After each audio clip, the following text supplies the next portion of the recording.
comme disait la pub de Vachon dans le temps, on pique ou on pique pas? Ouais, c'est...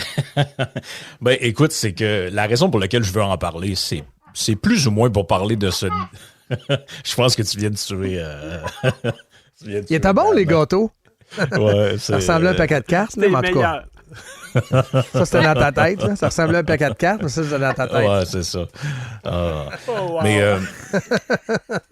c'est ça. La raison pour laquelle je veux en parler ce matin, c'est que, imaginez-vous donc, j'espère que vous allez être fiers. Là, attention, roulement de tambour. Enfin, nous sommes premiers quelque part. Le Québec est le champion mondial de l'aide médicale à mourir. Quasiment, c'est 7% de tous les morts. C'est la petite piqûre.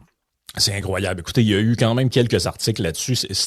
Encore une fois, c'est plate que pour s'informer, il faut aller dans des médias, entre guillemets, étrangers, parce que le Globe and Mail pour le Dôme, c'est un média étranger. Il y a aussi le Daily Mail en Angleterre qui a bien traité de cette question-là. Sorti. Puis ça a été la une du National Post en fin de semaine, je pense. Absolument. Ben, c'est ça.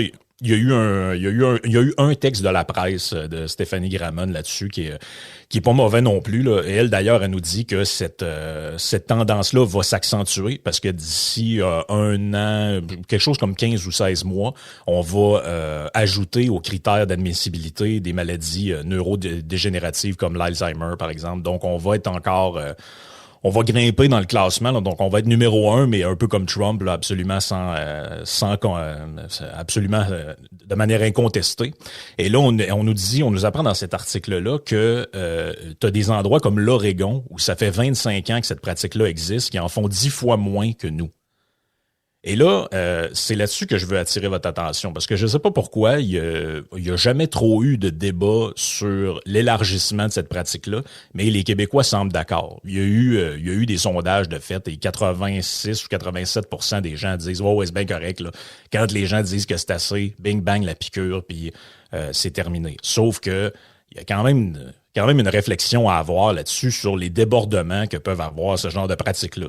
Et là, ce qui a été sorti par le Daily Mail et le Globe and Mail est-ce que vous vous rappelez l'année passée l'histoire, ça avait été sorti par Global News, de ce membre des forces armées canadiens qui souffrait d'un stress post-traumatique relié à des missions à l'étranger. C'est une ex-soldate. On a fait une entrevue avec dans Montréal Live. Absolument. Ex-soldate d'Ottawa.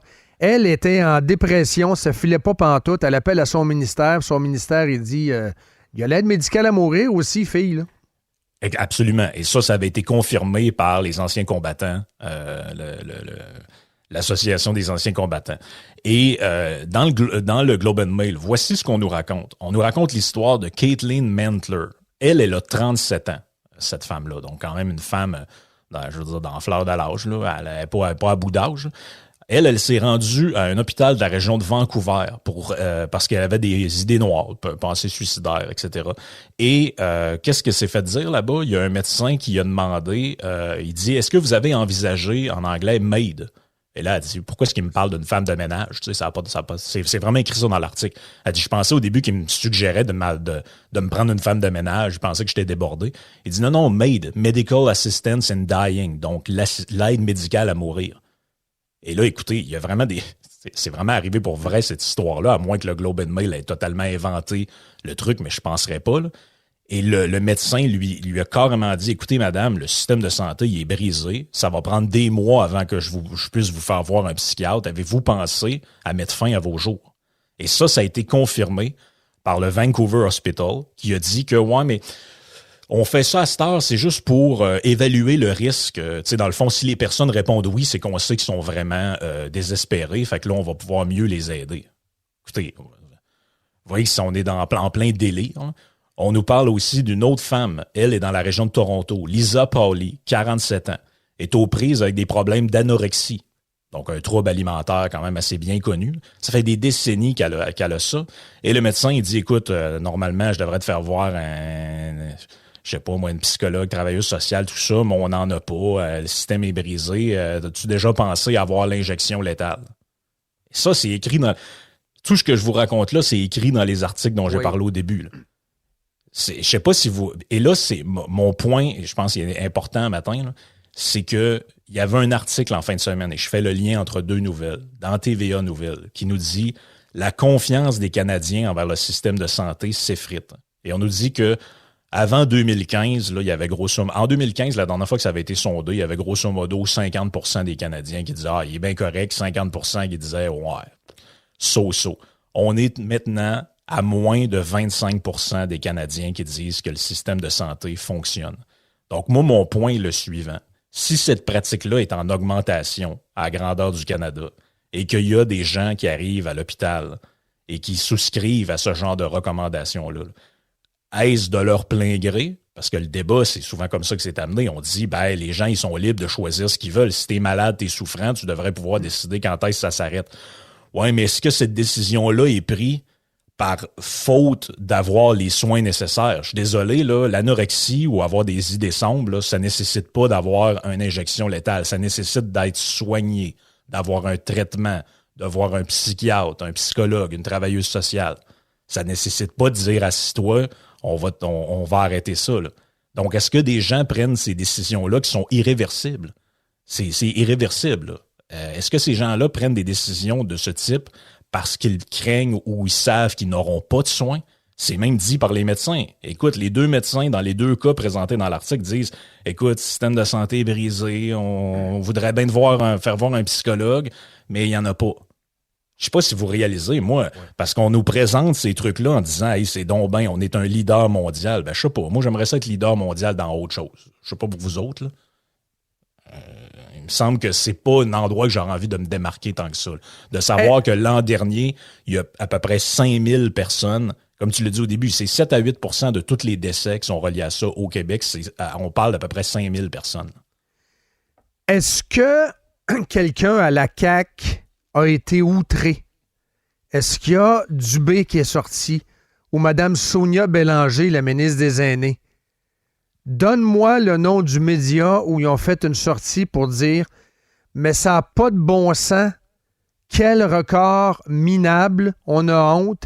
Il faut protéger nos aînés. » C'est une marque infâme et ça fait mauvaise jambe au Québec. Partout ça boule. Est-ce qu'il y a un ministre qui s'est levé? À ma connaissance, il n'y a personne. Il n'y a personne qui s'est levé. Pourquoi il n'y a personne qui s'est levé?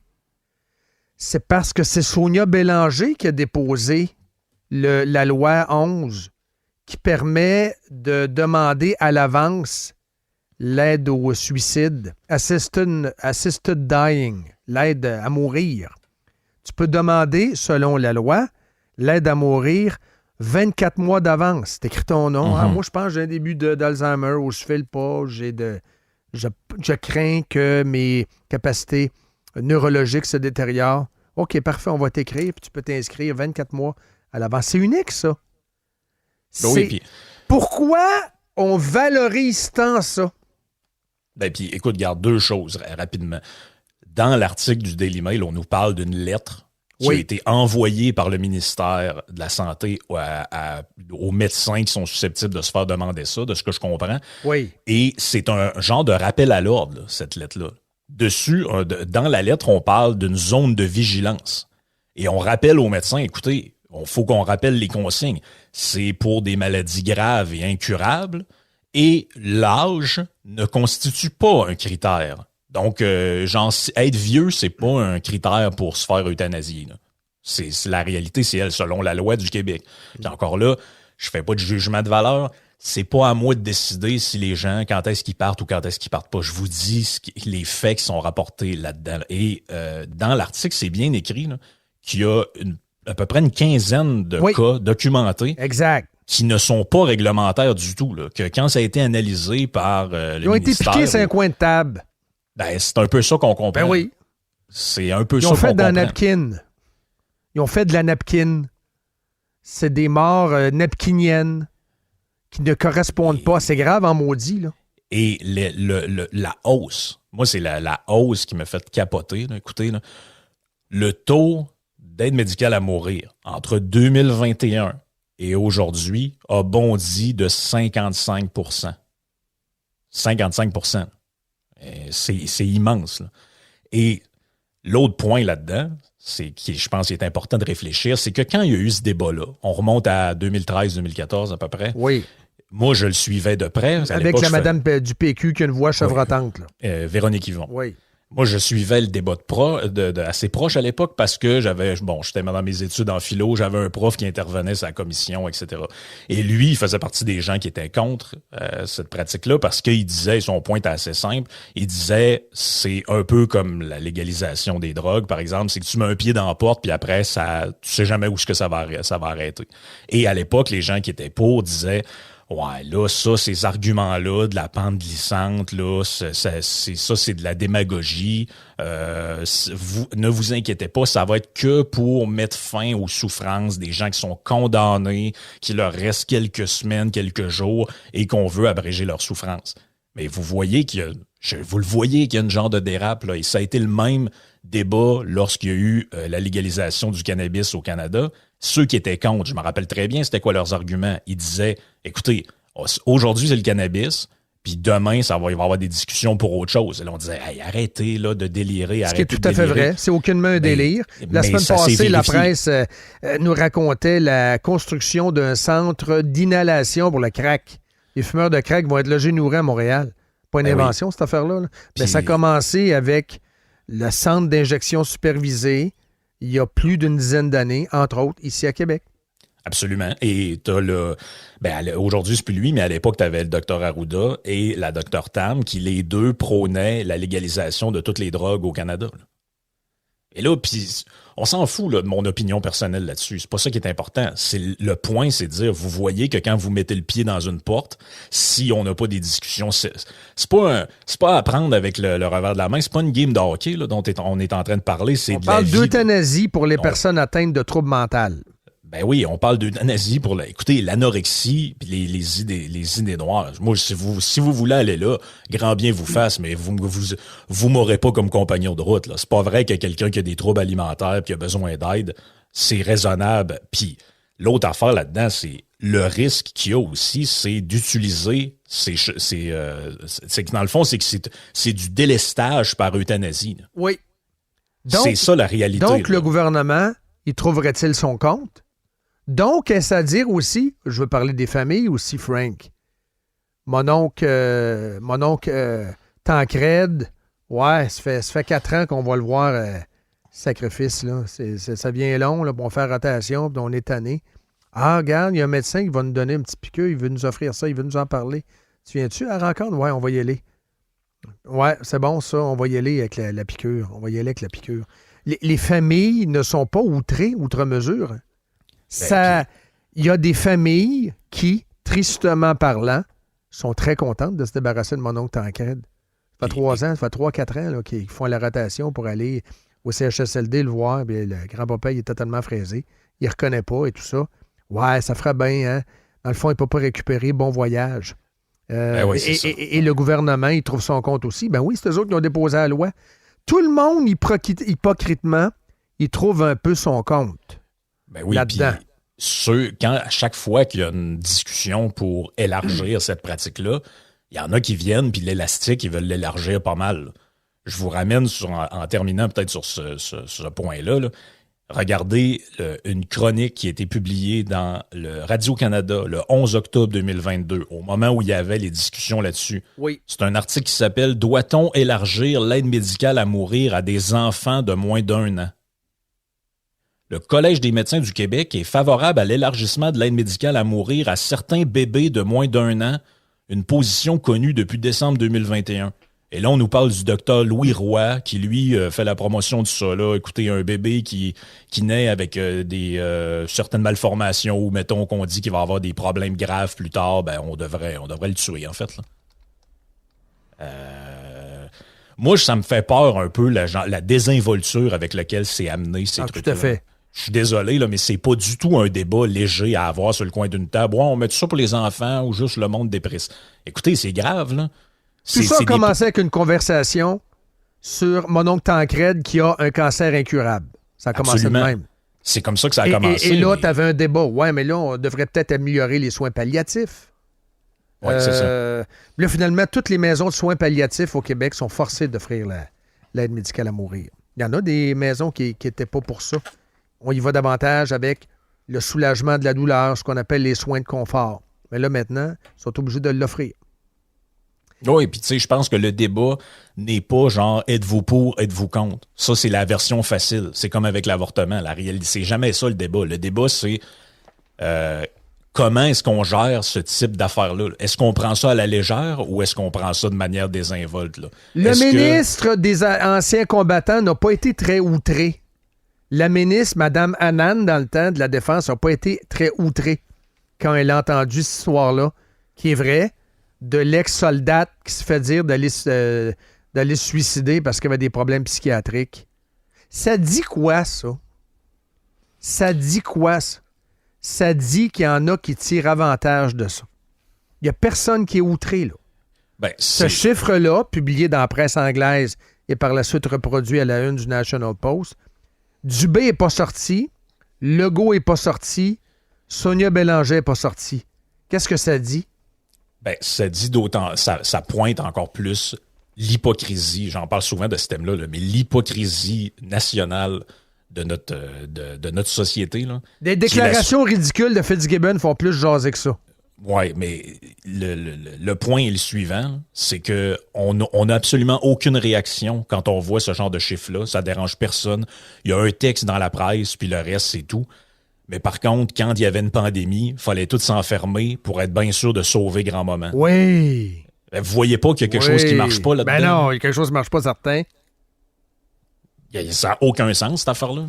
Mais aucun sens. Là. Si la vie, c'est sacré, tellement sacré qu'il faut mettre des masques à des enfants de 5 ans qui vont à l'école, d'un coup que, par magie, le virus se promène quelque part, que ça arrive dans le CHSLD et qu'il y a des gens qui décèdent.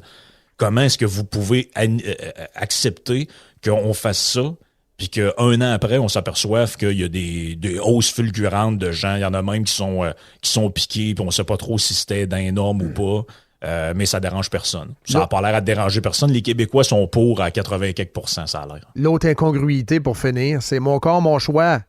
J'ai le droit d'avorter. Non, regarde, donne-moi ton bras, là. Non, mais mon corps, mon choix. Non, tu vas te faire piquer.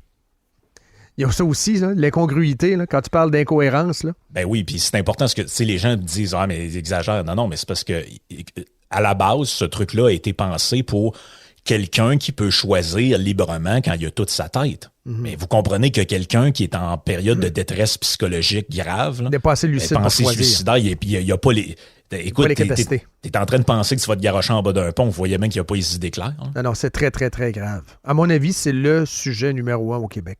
Mais les médias viendront nous dire, mon cher Frank, et je te laisse là-dessus, c'est l'urgence climatique. Oh, ouais. C'est incroyable. Hey, je te laisse aller. Yann et Frank, manquez pas ça. À tantôt. Yes. À tantôt, bye. À tantôt étant mercredi, mais à tantôt étant, moi, je les écoute en après-midi. Yann et Frank, manquez pas ça.